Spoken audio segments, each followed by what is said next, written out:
নমস্কার বন্ধুরা, আমি জ্যোতিষী শ্রীরাম। আজ আপনাদের সামনে রাহু গ্রহের অশুভ প্রভাব থেকে মুক্তি পাওয়ার জন্য ছোট্ট একটা ঘরোয়া টোটকা তুলে ধরব।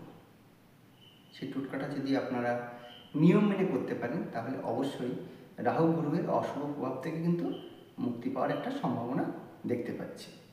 তাই বলবো, দেখুন আগে আপনার এই সমস্যাগুলো হচ্ছে কিনা।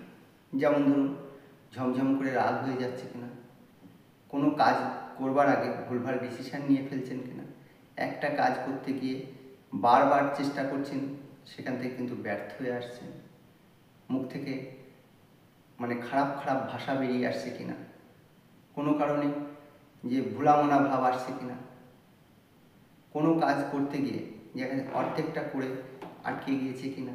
অনেক সময় অনেক বাড়ি ঘর দৌড় করতে গিয়েও দেখা যাচ্ছে যে অর্ধেকটা করার পরে ঝম করে কোনো না কোনো কারণে সেই জায়গাটা আটকে গেল। এবং যারা বাচ্চারা পড়াশুনো করছেন তারা পড়াশোনায় একদম মন বসছে না, বা তারা কথাই শুনছে না, বা কোনো আজে বাজে নেশায় জড়িয়ে গিয়েছে, বা কোনো বাজে চক্রের সাথে জড়িয়ে মা বাবার সাথে বা গুরুজনদের সাথে খারাপ ব্যবহার করছে।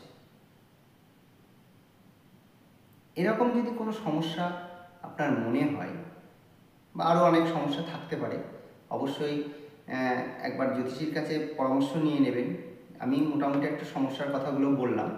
তাই হোক, এরকম যদি কোনো সমস্যা থেকে থাকে, বা আপনার জন্মছকে যদি দেখেন যে রাহুর অবস্থান খুব খারাপ আছে, বা হাতে যদি দেখেন রাহুর অবস্থান খুব খারাপ, সেই ক্ষেত্রে আপনাদেরকে বলবো যে কোনো নর্দমা বা ড্রেন যেখানে দেখবেন, সেখানে কি করবেন, এই কাজটা করতে হবে। সেখানে যদি কোনো লাল পিঁপড়ে থাকে, সেই পিঁপড়েকে এই জিনিসটা খাওয়াবেন। তাহলে কী করবেন, 8টা বাতাসা নেবেন। সেটা লাল কালারের বাতাসা হতে হবে। লাল কালারের 8টা বাতাসা নিয়ে আপনার যে সন্তান এরকম করছে বা যার রাহুর সমস্যা রয়েছে, সেই কিন্তু এই কাজটা করবেন। কী করবেন, হাতে 8টা বাতাসা নেবেন, নিয়ে মাথার উপর দিয়ে ঘড়ির কাঁটা যেদিকে ঘুরে সেদিক দিয়ে ঘোরাবেন। 8বার ঘুরিয়ে নিয়ে, 8বার না, 11বার ঘোরাবেন। 11বার ঘুরিয়ে নিয়ে যেখানে লাল পিঁপড়েগুলো আছে সেই পিঁপড়ের সামনে সেই বাতাসাগুলো দিন, অথবা কোনো অশ্বত্থ গাছের গোড়ায় কিন্তু সেই লাল বাতাসাগুলো দিয়ে আসবেন। এই প্রক্রিয়াটি অবশ্যই শনিবার দিন করবেন। পরপর 4টি শনিবার করে দেখুন। অবশ্যই যে রাহুর অশুভ প্রভাব, তার থেকে কিন্তু আপনি মুক্তি পাবেন, এবং যে সমস্ত কাজগুলো আটকে যাচ্ছিল, যে সমস্ত কাজগুলো হচ্ছিল না, সেই কাজগুলো দেখবেন ধীরে ধীরে আবার শুরু হয়ে যাবে। তা বন্ধুরা, আমি যে উপায়গুলো বললাম, যদি আপনাদের ভালো লাগে করবেন, না হলে করবেন না। আমি কাউকে কিন্তু জোর করছি না, কাউকে প্রেশার করছি না। আমার চ্যানেলে কিন্তু প্রত্যেকটা চ্যানেলে বলা আছে যে টোটকা বা যে টিপসগুলো আমি দিই, সেই টিপসগুলো আপনাদের যদি মনে হয় করবেন, না হলে করবেন না। এখান থেকে লস এবং লাভ যাই হোক, আপনার কোনো লস বা কোনো ক্ষতি হলে আমাদের চ্যানেল কিন্তু কোনোভাবে দায়ী থাকবে না। তাই বলবো, যে টিপসগুলো দিচ্ছি আপনার যদি মনে হয় আপনি করবেন, না হলে করবেন না।